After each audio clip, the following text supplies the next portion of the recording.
Hello and welcome to the Stories of Country Music. I'm here today in Music City, USA, Nashville, Tennessee, with a good friend of mine, Matt Ennis.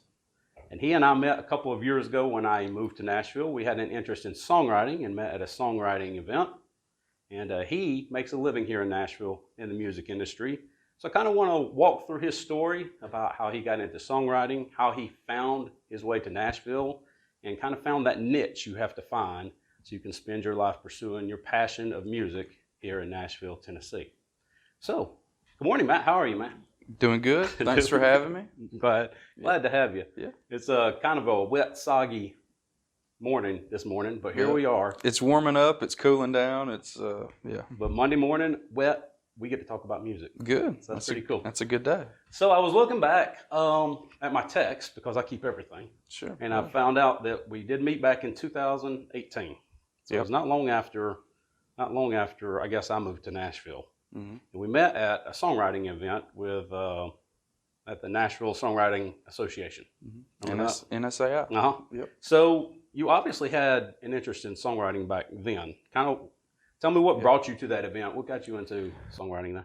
Well, my dad was a songwriter here in the 70s, or 70s, 80s. I was born in Murfreesboro in the 80s.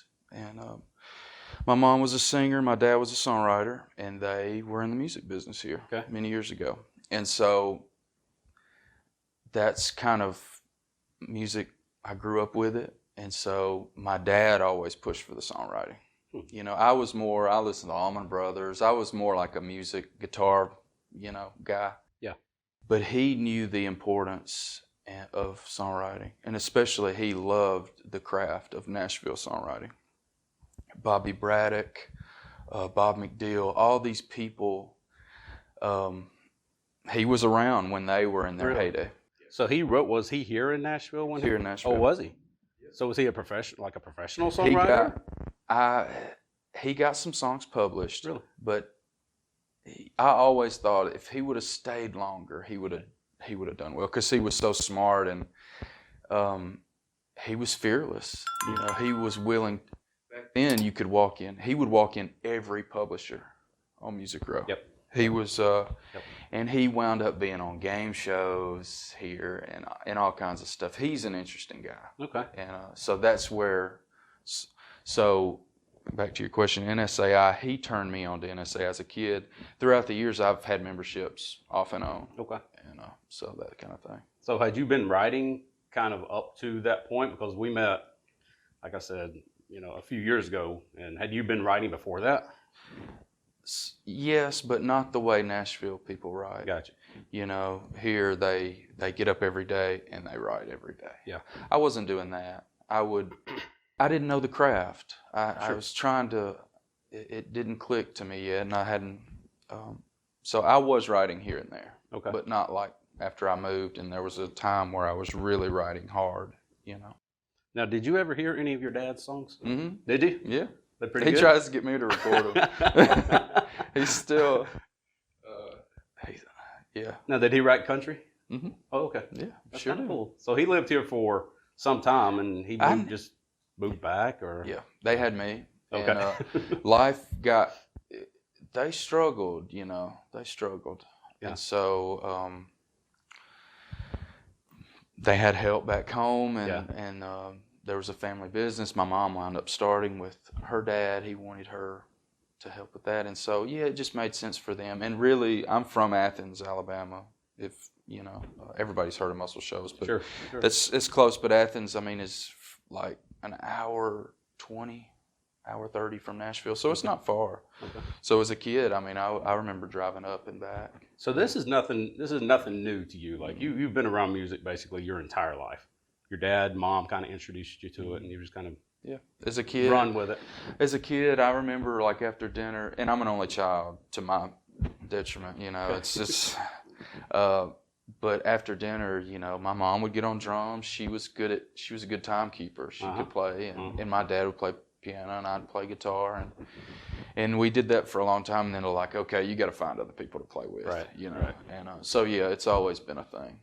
So we met, like we said, Nashville Songwriters Association International, NSAI, which is a great Great, absolutely great program, because that's how I got into songwriting when I moved here. Oh yeah. I mean, I had, I would sit on the porch and write this, that, or the other. I always focused on the lyrics. I was terrible at the music. But when I moved to Nashville, that I was looking for, how do you get involved? How do you just show up in Nashville not knowing anybody and start writing music? Sure. And that's the really cool thing about NSAI, I think, is because, they met weekly, and we were at some event. I'm not even sure what event it was. I remember what it was.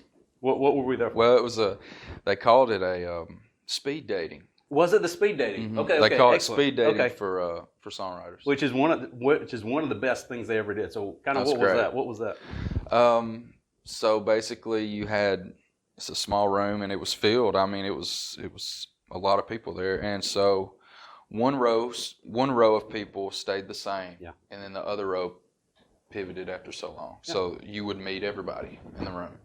And so I know we met, and we were from the same part of the country. We were both from Alabama. Mm-hmm. We kind of hit it off, and we're good-looking fellas. I mean, we have a lot in got a lot in common.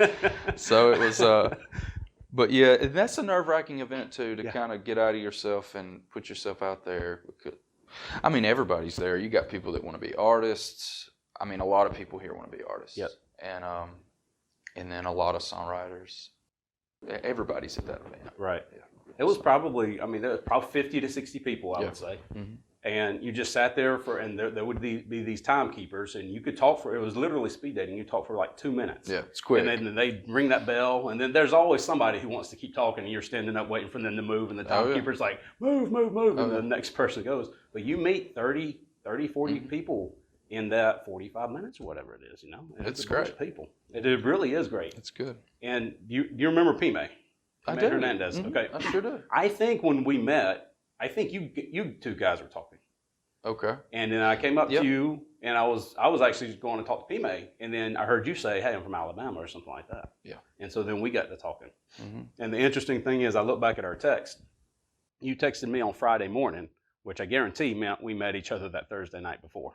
That's right. Those events were on Thursdays. Yep. On Thursdays. That's right. So you texted on Friday. We set up a write that Friday for the next Wednesday. Okay. So to me, the cool part about this is I came in not knowing anybody from Nashville. We just randomly, not kind of randomly, but sort of randomly meet each other at that. And from us meeting on Thursday to us, less than a week later, we were writing songs together. Oh. Which is how fast that moves. That's cool. So well, and I remember there was a girl with Pime that day that I still work with to this day, and we knew a mutual person, so that stuff spirals. Isn't that cool how that works? It is. It's because really, Nashville, there's a lot of people, but it's really, you see the same ones. Yeah. You see the same ones. Yeah. And so.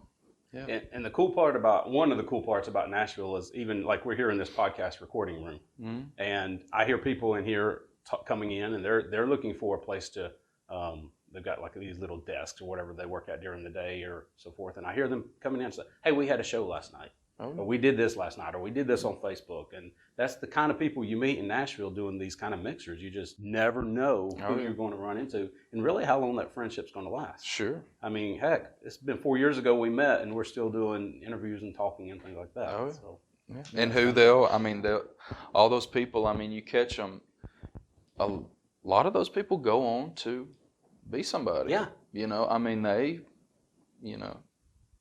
They find their way. And that's what you want, because kind of like the water raises all boats. I've kind of thought about this a lot, is that, you come here, people come here, and they're kind of like, I'm starting at this level.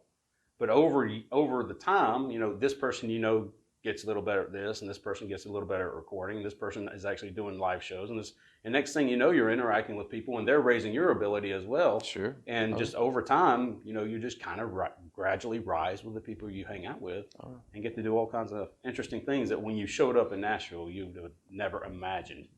Well, and you may show up and you think you come for one thing, and you get here and you figure out, oh, well, I like this. Yeah. You find your way. Yeah. You find your way. Yeah. And so, the friendliness of the people in Nashville is kind of the coolest thing to me, that you'll come in and you'll find somebody. You'll find somebody. Sure. So that's kind of cool. So when we used to write, you would come in, if I recall, you'd come in, you'd bring your guitar, and there's so many different ways to write.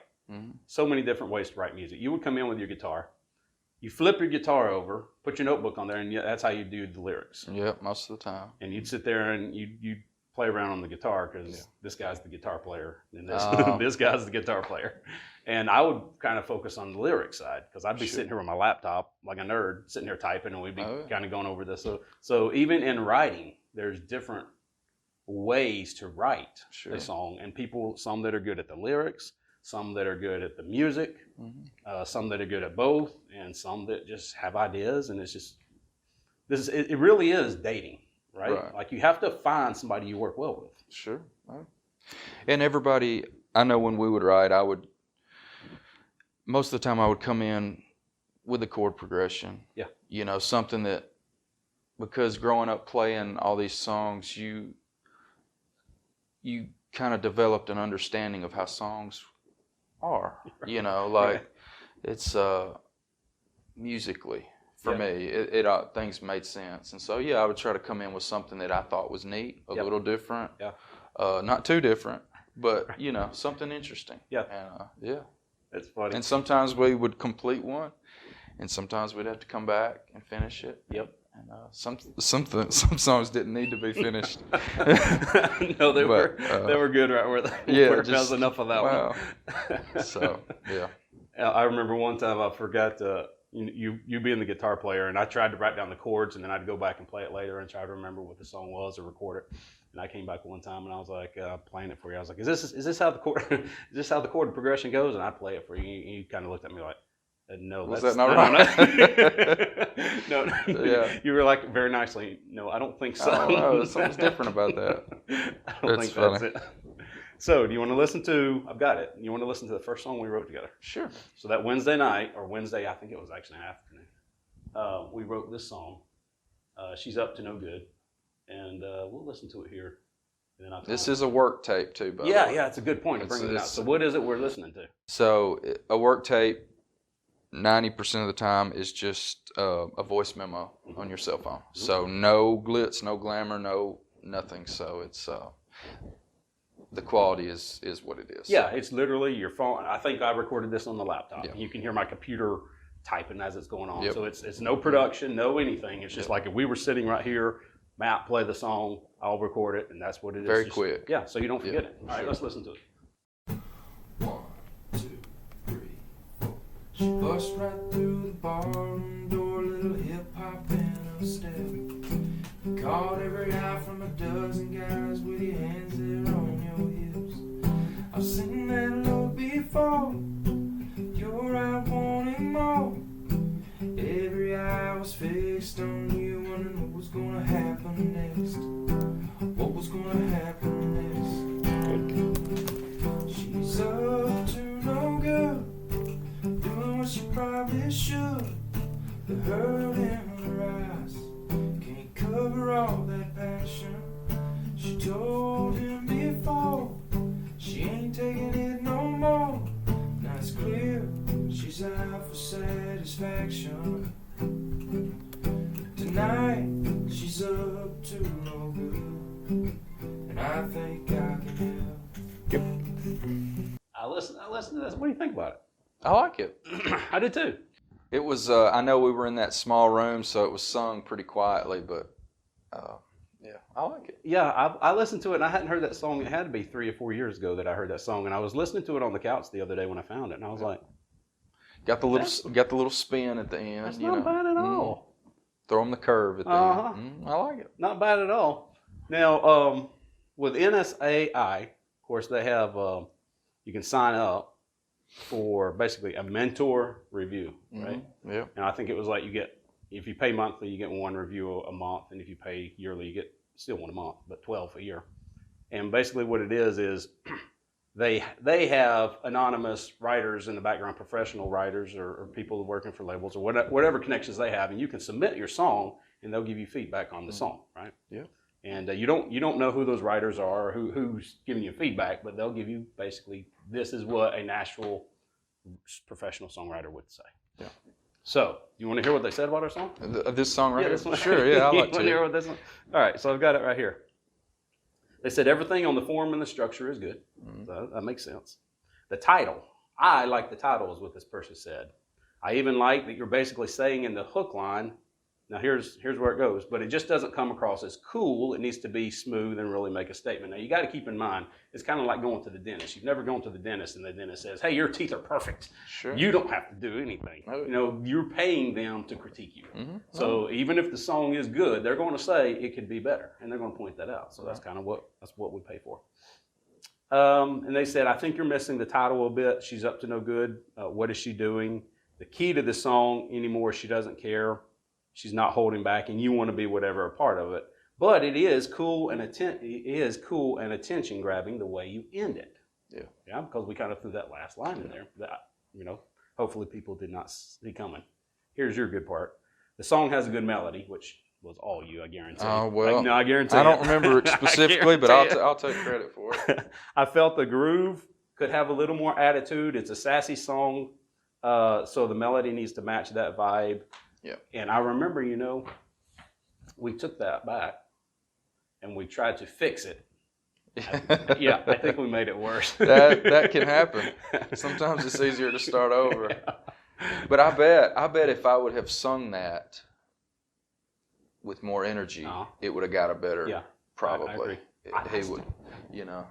But I mean, when you get them critiqued, they're looking for the stuff. Yeah. I mean, that's what they're going to do. They're not, you know, when they listen, they're going to listen with a critical ear, and which is great. Mm-hmm. And so. And even you have to have a thick skin. Yes. You got to understand that we're trying to make this great, and you know, and no matter what it takes, if we don't use my idea, you know, if it's something that I suggest but it's not good for the song, I don't want to, you know, I want to know that. Right. So right. That kind of thing. And that's where writing with people, you've really got to kind of, you know, you'll walk into a writing room and not have met people at all, and in 10 minutes you're writing a song. Yeah. And that's very vulnerable because you've got to be able to bring your ideas and feel comfortable bringing your ideas, and I've got to be able to bring mine. And yet you've still got to be comfortable to say, yeah, I don't know, right. I don't really know where that's going. And it takes a long time to get comfortable. Mm-hmm. You know, I don't know if I ever got comfortable or get comfortable doing that. Because you know, you have lines pop in your head and you think, God, that's the stupidest thing ever. I don't want to say that. They're going to think I'm an idiot. You know, it's vulnerable. And so you really, this is off topic, but that Beatles documentary, the Get Back, there was a big long documentary recently. Yeah.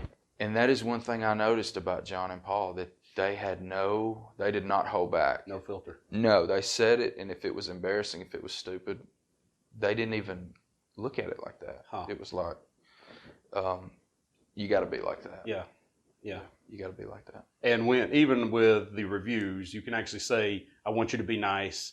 Or I really want you to, I want you to really cut this up. And every time I put in a review, it was like, give me what you got. I mean, you know, we weren't here to play games. It was like, give me what you got. We want to know exactly what's going on. So. Well, and I heard The House That Built Me, which is a great song. Yes.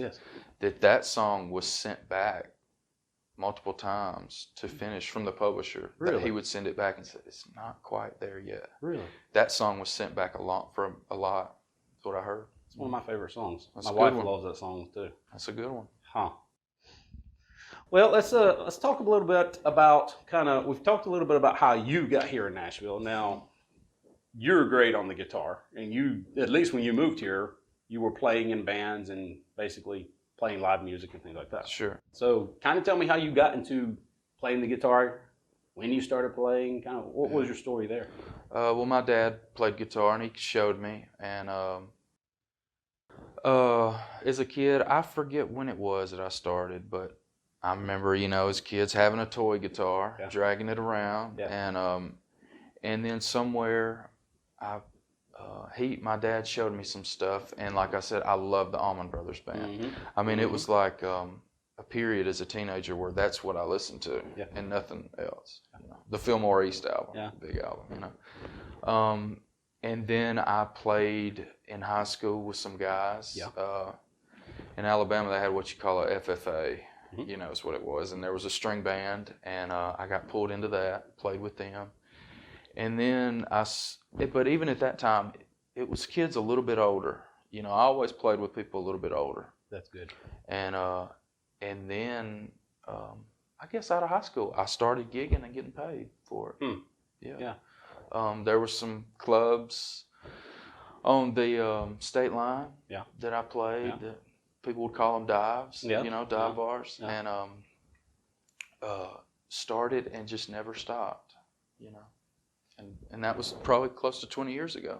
Now, when I was doing some scouting, I don't think you mentioned it, or if you did, I forgot about it. But did you go to college to play the guitar? I went to college for a long time. Okay. I guess I used to think that, I just couldn't. I don't know. I probably had a learning disability or something. I couldn't get, but I did go. But you went for guitar playing, right? Yeah, some, yeah. Oh, okay. Classical and took some jazz. That's what I thought. Mm-hmm. That's what I thought. Yeah. So this playing, I mean, obviously you have talent and practice way up before then, but you have a certain amount of, I guess, college training or whatnot in guitar playing as well. Yeah. And, I learned stuff there, but the majority of what I learned was sort of self-taught, maybe, because I had such an interest in it. Yeah. And nowadays, I mean, you can find anything. Right. Right. And so the theory behind it, I always had an interest in chords. Yes. The way that was, it was, That's cool. I didn't know that. Know that. Yep. So you moved to Nashville. When did you move to Nashville? 8 years ago. Oh, okay. I was thinking it'd been earlier than that. Okay, so 8 years ago, you drove up to Nashville. Mm-hmm. Did you know anybody? I knew one guy, and by the time I got here, he was doing something different. Really? He wasn't doing music anymore. Yeah. And then I moved here, but there was another guy I knew, and I called him, and he was here, and I said, "Hey, I'm looking for a gig," and he got me a gig. Really? He did. What was it? What was the first gig? It was at B.B. King's Blues Club. Was it really? It was. Okay. I was playing for Jamie Higdon, who's still here. He's a piano player. He was playing at Jeff Ruby's, which is a really nice restaurant in downtown. Okay. And he played at B.B. King so many nights a week, and so I would come and play, and so that was my first gig. Were you playing blues, jazz, just general covers? What were you playing? Just a little bit of everything. Okay. Some blues, we had to do some B.B. King songs. Yeah, and that's what I was thinking. Yeah.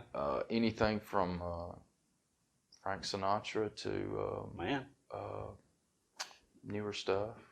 Yeah. So did you know those songs when you came here, or did they give you a set list and say, "Hey, you got so long to learn this," or what did that look like? I'm not sure. Mm-hmm. He may have given me a set list, but I had a good ear. I'm so jealous of that. Well, people say that. No, I just showed up and I just followed. Well, and I'm like, oh man, I missed out on that because I did not get that. Well, don't take it like that, because there are certain people whose ear is serious. Uh-huh. Mine is. I may use a reference, but I understand the way. You got the progression. Yeah, the songs will go, and but yeah. I would just kind of fall in. Yeah. And I think he liked me because I didn't play too much. When I know what it was. When I first got there, we had never met. Yeah. And my friend Truman had, that I called for a gig. And he said, I know somebody that's looking for a guitar player.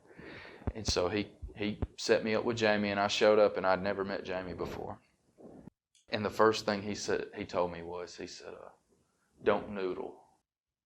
Don't be noodling around. Okay. And I said, okay.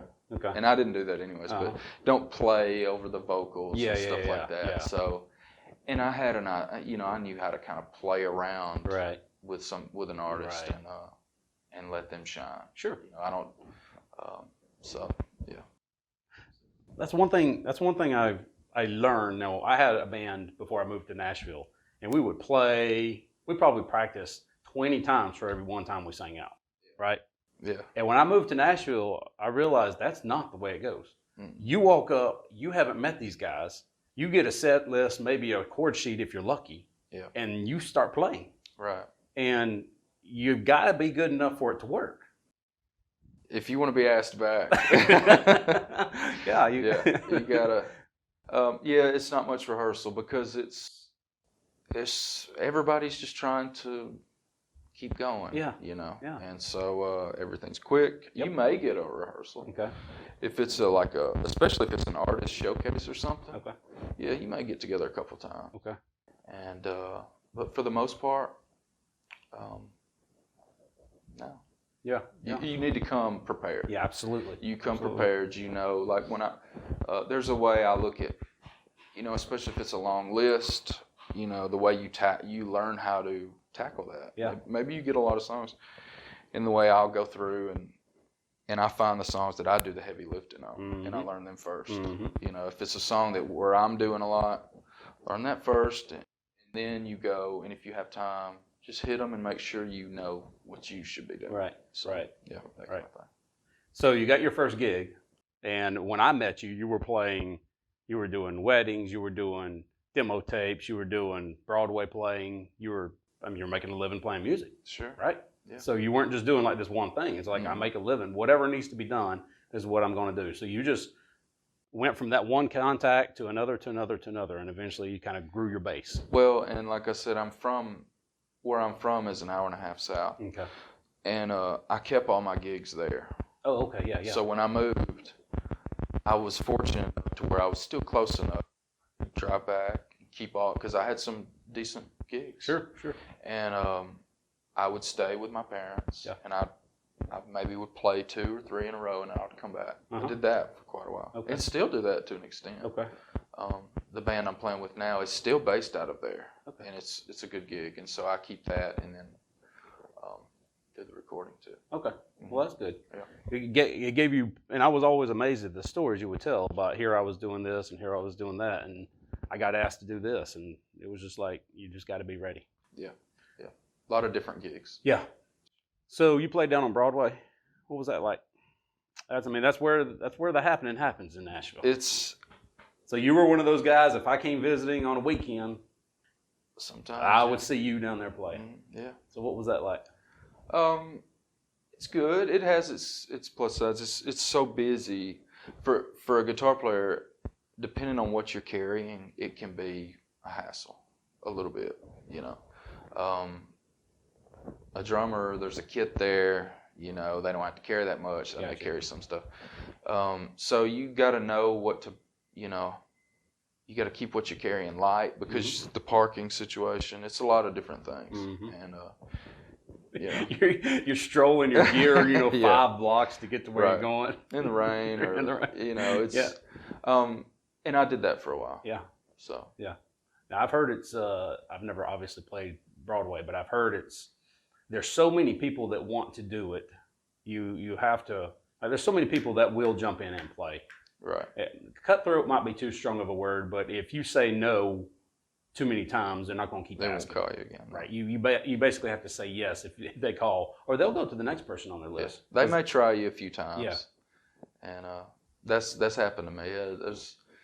Maybe I couldn't do it. Maybe I just didn't want to go down there. Sure. And sure. I got asked a few times, and then they just well, he don't want to do it. So. Right. Mm. Okay, so now I saw this online, and you mentioned it a couple times. But you got a good friend, I think, that you play with quite a bit, and he's done some recording, and he's played out. I can't remember his name. Is that right? Probably. Haven't you done a recording with Flowers? Is that his last name? Oh, Tyler Flowers. Yeah, Tyler Flowers. Yeah. Tell me about him. We met on it's a band called Music City Rhythm Review, Oh, okay. and I was with them a few years. Okay. And we did a lot of traveling, and he was on that gig, and we sort of hit it off. Okay. And he was actually from here. Okay. He was from Nashville. I remember he told me that Waylon Jennings came and talked to his high school class. Oh, not bad. Yes. Not So bad. he's actually one of the few that's from here. Yeah. And he's released his own music. He's a talented artist. Okay. And but we met on a gig doing corporate events, Right.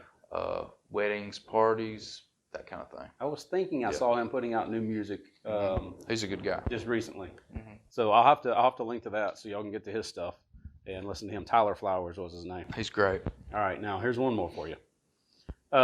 You played with a particular man recently who went out traveling. I think you went out. Did you go out to Texas with this guy?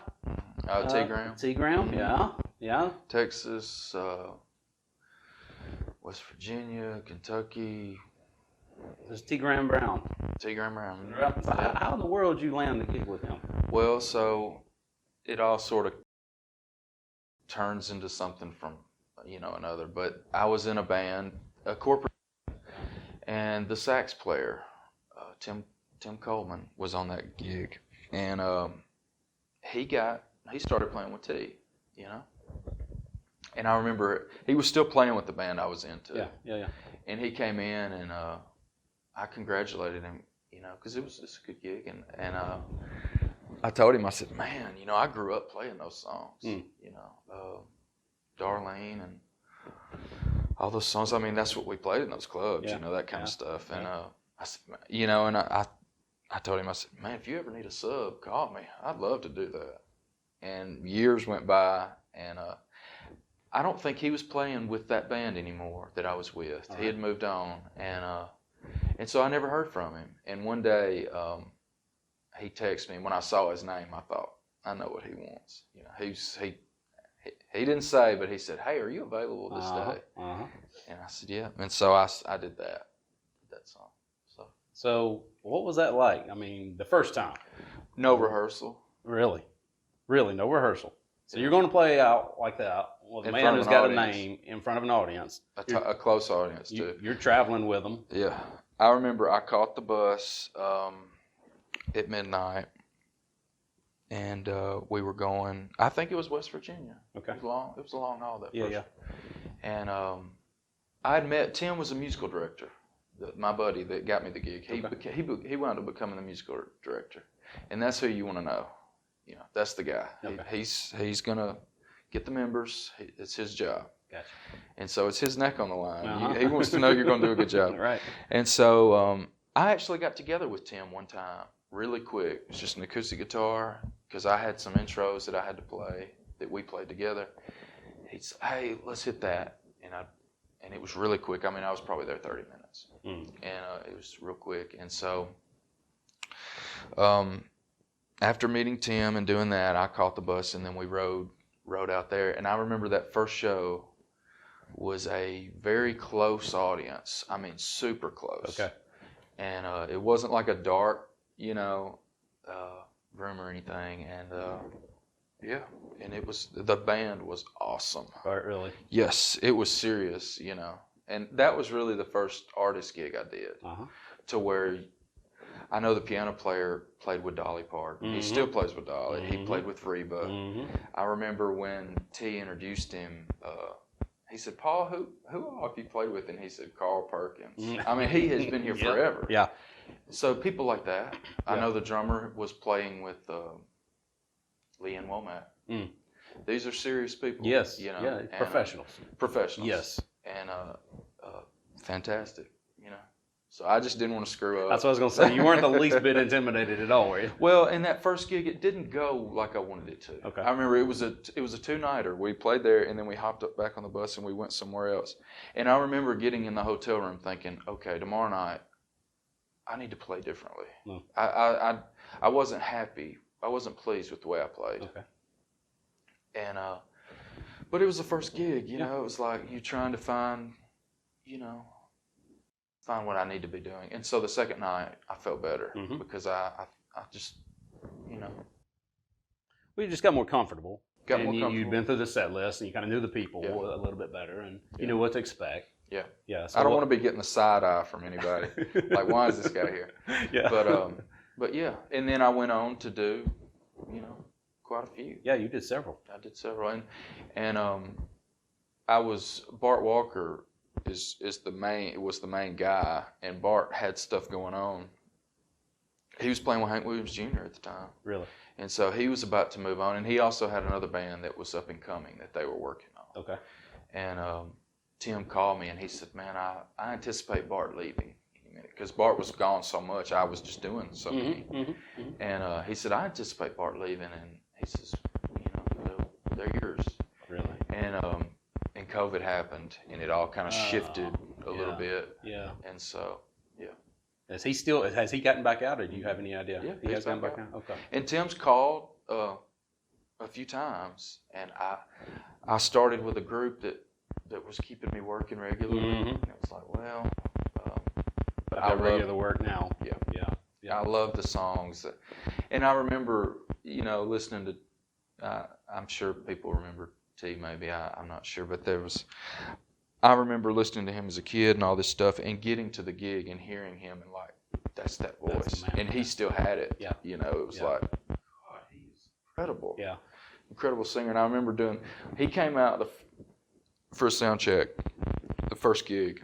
And we played Memphis Women and Fried Chicken. Mm-hmm. And it was sort of a bluesy kind of thing. Uh-huh. He came out, sang his butt off, and that was the sound check. And he turned around and he was headed back to the bus, and he turned around and he said, "Sounding good, Matt." How about that? He went on the bus. How about that? How about that? Yeah, it was good. It was a good moment. No, I remember you. I remember you talking about like on the bus, like everybody knew who the boss was on the bus. Oh yeah, Like there's no question. he holds court. Yeah, He yeah. holds court. Well, in the first, I got on the bus and I forget who I asked, because there was, I don't know, 6 or 12 bunks, and I said, which bunk do I need to get in? Right. And he said, well, just pick one. And for some reason, I went and picked him one. And I remember T walked by me and he leaned down and he said, "You're in my bunk." Oh. And I thought he was kidding. I was like, "Oh man, come on, get in." And he said, "No, seriously, man, you're in my bunk." That'll break the ice. So I think he liked me from then on out. Yeah.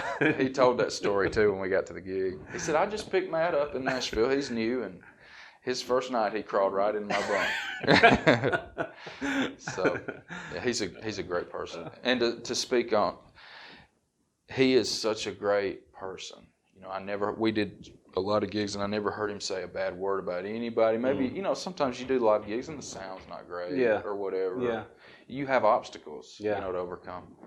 Man, he never said a bad word. I mean, he's great. How about great that? person. Yeah. All right.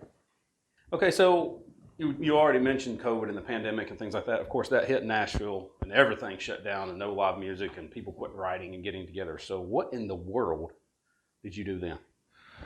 Well, I remember, because COVID happened in March, Uh-huh. and I remember I was on Broadway that week, and me and Tyler Flowers okay. was at a gig, and we were playing a set on Broadway, and it was right before they shut down. Yeah. Like, people were coming in. Yeah. There was still stuff going on. Yeah. And you would have tourists coming in and sort of making a joke about it. Like, yeah, we're we're still out here. Right. And even me, I didn't understand the seriousness. No, none of us did. No, we didn't. And then that may have been the last gig, because then Broadway shut down. And I was fortunate enough to get some assistance, like many musicians did. Mm-hmm. And but yeah, it just, Like you went from playing. I know you played every weekend, and you had whatever going on during the week if you could get a gig here or there, and then there was just nothing. Right? There was nothing. Right? Yeah. Well, and I know my wife was pregnant and she was going to have our baby. Yeah. And so that was going on. So she started working from home. And in a way, we were fortunate in a strange, looking at it maybe at a different angle. We were fortunate that, she got to spend her pregnancy at home. Mm-hmm. And it just slowed my life down, because most of the time I was gone. I would be gone so many days out of the week. Right. And so that was, a little different. And I'm trying to remember. I know when the seriousness, it had to be a Thursday because I was sitting down getting ready to watch the SEC basketball championship. And I think that was being held in Nashville that year. I could be wrong. Yeah, it I was. think it was being held We were in supposed Nashville. to do a gig for that. Well, you were. Yes. Because And Kentucky was in it. And they canceled it like at 10 o'clock. They were supposed to tip off at like 12 or something like that. And they canceled it at like 10. And I was like, whoa. They just canceled because the NBA game had been canceled the night earlier. I was like, wow, they just canceled the entire tournament. And then Broadway. And I know Broadway tried to get open and so forth, but, I know it was just kind of rough to do. So did you go into, is that when you went into recording? Or? Well, so yes and no. When I first moved here, I did a gig. I subbed I got a last minute call for a Christmas party. Okay. And it was a friend of mine, a drummer, and they were in a bind. They needed a guitar player. Somebody bailed on them. And he said, man, you need to do this gig. You need to meet the lead singer. She played piano. He said, she's got a publishing deal. Like, she's a great writer. Okay. And so I did that, and we met, and at the end of the gig, she said, do you have a way to record your guitar? You know, I do demos, and I need, you know, she was a piano player, and she said, I need a way, I need guitar on my demos occasionally. Right. And I said, yeah. I told her I did, but I didn't. You know, I didn't know anything. And I said, yeah, I can record my guitar. And so I got a little interface and a free version of Pro Tools. And started doing that. Okay. And she sent me something, and I'm sure what I sent her was not very good, you know. And but she was supportive, and she sent them occasionally. And what I found I found that I had an interest in that. Okay. That I really liked. You know, maybe the engineering side of it. Yeah. That kind of thing. Yeah, yeah. And so, by the time COVID happened, I had been doing that. I'd been learning more and more and more and building on that. Because when I started, it was just basic. You know, she would send me an MP3, I would load it in, and I would record my tracks and send her those individual tracks. Sure. And so, by the time COVID happened, I was recording full songs. You know, I may be doing all the stuff myself, but I was learning. Okay. So. Okay. Yeah. And now you've built that up into that's. Yeah. Much of the work you do is recording, producing, things like that. Well, and when COVID happened, the live gigs got cut back. No doubt, yeah. And so what I found was that, you know, I'd been doing that so long, for 20 years basically, on the road in some form or another, that the passion I had for that sort of wasn't what it was. Right. You know, and so I think I was ready to do something a little different. Sure. And so it made sense, and so yeah, now I'm basically doing songwriter demos, and some of those demos, some of the people that come in like them so much that they release them. Really? Yeah, yeah. Occasionally. Yeah, yeah. Yeah. So you're getting these songwriters who kind of did what we did, and I got a song, and maybe they got a good review, or they're playing it out live, and people are really liking it, and they're like, right. I want to record this one and put it out and release it to the public and whatnot, and they'll come to you. Yeah.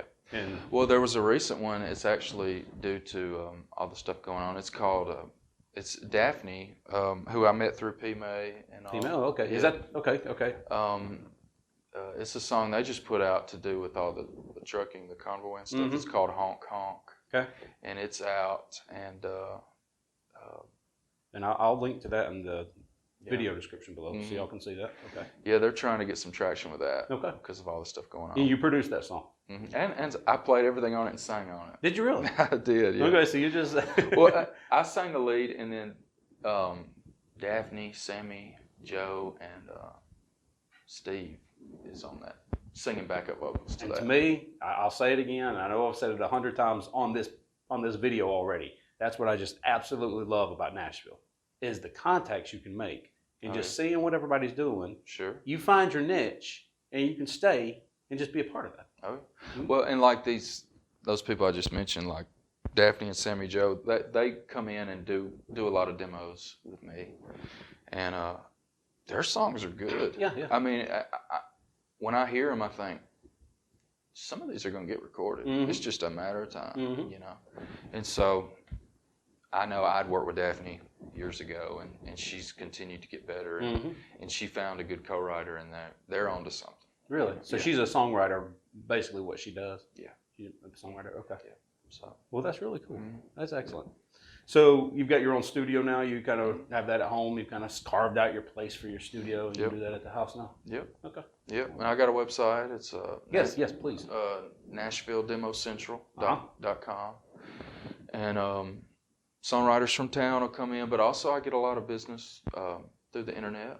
Okay. People find me on there, and they'll send their song. They'll send a work tape in, which is something like we did, you know, on their cell phone. And if they want me to, I can sing the demo, or we'll get somebody else to do it, or you know, so do a lot of that. Yeah, so, yeah. And I went to a recording session one time. I don't know, when I was here, and then it's just you think you would walk into these big elaborate studios and have all this, just Right. 10,000 square foot recording studios and all this kind of stuff. But it's really Nashville recording. The music of it is small, contained, and simple in a lot of ways. Yeah. A lot of it's in their houses. It really is. Yeah, It really is. A lot of it is. Now, I went to this recording studio and they were recording just like you were just talking about. This songwriter had some songs, he wanted to sing them. You've got this guy who played in Kenny Chesney's band, and they come in there and they're playing lead on it and things like that. Yeah. And you're literally in a house. Sure. You're literally in a 2-bedroom, 1-bath house. Right. And that's where those songs get recorded. You can Google search recording studios in Nashville, and then look at you can see the images, Yeah. the locations. Yeah. A lot of them are in neighborhoods. They're in houses. Yeah. And I mean, they get a great sound. Yes. I mean, these people know, how to do it. Yeah, and yeah. it's, so yeah. Yeah. A lot of it here is that. It is. So. Yep. All right, so this guy right here, Matt, plays some pretty mean guitar. And I didn't want to get away without us talking about some of his guitar playing. And I've got a couple clips here. One's on Instagram. Sure. I want you to listen to that one and talk about this one here. Because I don't want them to miss out on your guitar playing. Here we go, let's listen to this one.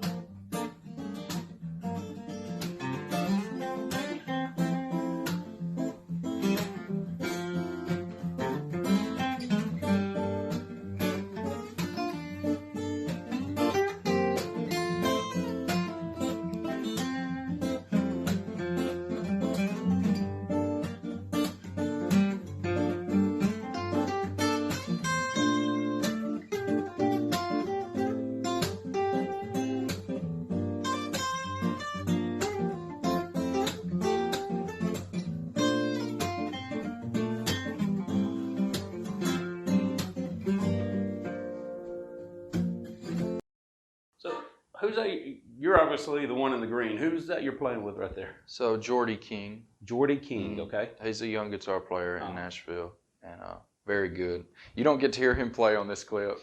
He's great. Okay, I would, yeah. And this is your Instagram page. That's where I went. I found. Yeah. I don't keep up. I've sort of slacked on the social media stuff. But yeah, I think my wife was filming that. Okay. When Jordy started playing, I was like, man, cut it off. No, he's great. Is he? He plays downtown a lot. So this is your studio you're playing at? Well, it's your just room in the house. or whatnot. Yeah. Yeah. Yeah. So Menace to Society is your Instagram, and that's how. Yeah. You got several many videos out there. I used to put a lot of videos up. Yeah. During COVID, you had a lot of time to do that. No doubt. And I would do that. And then the studio's got an Instagram. It's Nashville Demo Central. Okay, Nashville Demo Central. Yeah, so that's on .com, and that's also Instagram. Yeah, and okay. Facebook too. And Facebook. Okay, yeah. I'll put all those in the links. Yeah. All this in the link below in this video description, so y'all can get to that. Yeah, I wanted to showcase your guitar playing. That's you're really good at it, and that's how you made your living here for a while, was just doing that guitar playing. Yeah, yeah. Now, you met a lady named Susanne Croner. Mm-hmm. She's not from around these parts. She's not from no. And y'all did a song, and I've got it right here. We'll listen to it in a minute. But how did you meet Susanne? It was through Instagram. Okay. Yeah, I was. You can search, and it'll get. You'll get shown a lot of different things, and so in my feed, it was a lot of music stuff. And she lives in Switzerland, and she had a restaurant, and I remember it was just a photo she posted, and it was just, it looked really neat, and I commented on it. Really? I said something to her. How about that? And because I saw that she liked country music and stuff, and I complimented her on the page. And then that's just where it started. She looked at some stuff, and of course she didn't speak English, but it didn't matter. You could translate it. Sure. It was cool. And one day she messaged me about singing together. Okay. And at first I didn't see it. I didn't get it. I wasn't interested. Mm-hmm. And I might have said, yeah, I didn't say much. Yeah. And then some time went by, and for some reason I thought about it, and I thought, that could be really cool. Mm-hmm. And she had a little home set up, and I think I reached back out to her. I'm trying to remember. And I probably sent her an acoustic guitar track and said, just sing your part along with that. And when she sent it back, I was floored at how good it sounded. Really? Yeah, I could hear the heart in it and, Yeah. and her, and yeah, it turned out really good. So I got a friend to play piano on it. So you had a friend play the piano. Mm-hmm. You recorded your part. She recorded her part, and I guess she sent it to you. She sent her vocal back to me. And you put everything else on this. Yeah. I sent her an acoustic guitar, and I may have sent her my vocal too. Okay. Maybe a lead vocal. Okay. And then when I got her part back, I think I sent a mix of that to Micah Snow played. Okay. And of course, he's great. Uh-huh. Yeah, he's played with people too. Okay. Yeah. All right. And we had played some gigs together, and we knew each other. And I think he's at Belmont doing things with some of the vocal students. Yeah. And does gigs, and but he put piano on it, and I thought it turned out really good. So it was Islands in the Stream is the song y'all did. Yeah. And so you obviously have never met this person. Never You've met Susanne in person. I have an offer though. If I'm over that way, that she'll hook me up with a place to stay. That's sometime. so cool. Yeah. So I'm going to play a little bit of that here, just so we can have it. Definitely want to hear that. So it's on YouTube, and I'll link to the video description in the video description below.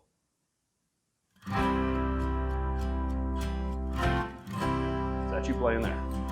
All the guitar and then the piano. All the guitar. Yeah, Micah's doing Micah's the piano. piano. Yeah. Baby, when I met you, there was peace unknown.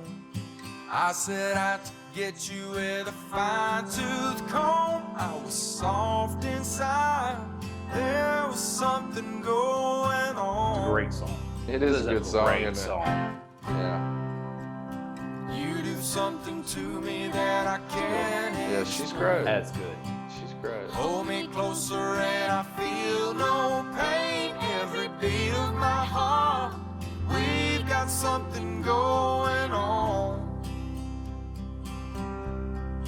Tender love is blind. It requires a dedication. All this love we feel needs no conversation. We ride it together. Yep. Making love with each other. Islands in the stream. That is what we are. She wanted to do another song together. Did she real? We never could get it worked out. Now you aren't going to get the rest of that. I will link to the YouTube description, or the link. It's on YouTube in the video description below. Definitely check it out. Susanne Croner. I think Okay, that's how you it's say it. her name. She's a sweetheart. She would appreciate people listening to it. Yeah, so y'all, if she's great. go out there and listen to this, you'll enjoy the song. So she mentioned doing another one, and you just hadn't kind of got to that point Well, we talked about what we would do, and just never, you know how things go. We just couldn't really get it done. Right. So, Right. yeah. Right. Maybe sometime. Yeah. That'd be good. Yeah. That collaboration, Yeah. one of the coolest parts about being in Nashville, Tennessee. That's good. Oh, yeah. Have we missed anything? We've kind of taken a journey. Man, I don't think so. I don't know. That's been good. Are you good? I have enjoyed this. I've enjoyed this. I hope y'all have liked it. I've wanted to get into interviews. So I'm super happy that Matt joined us here. I feel real comfortable doing just being around him. He's a good guy, and we get along really well. Can talk to each other. He makes me laugh. Well, and we got to catch up. Yeah, It's good. I miss seeing you a lot, so it's good. Yeah, we didn't talk about it, but the pandemic, around that time, you became a dad. Mm-hmm. Yes. Around that time, I became a dad for the second time. I moved back to Alabama where my family was. Yeah. And so I haven't been here in Nashville in a couple years. I've visited, obviously, but I haven't lived here. We got a lot going on, don't we? We do have a lot. Well, Matt, I surely appreciate it. Thank you. Hey, thank you for stopping having by. me, man. I enjoyed this. Absolutely, anytime. All right, thanks.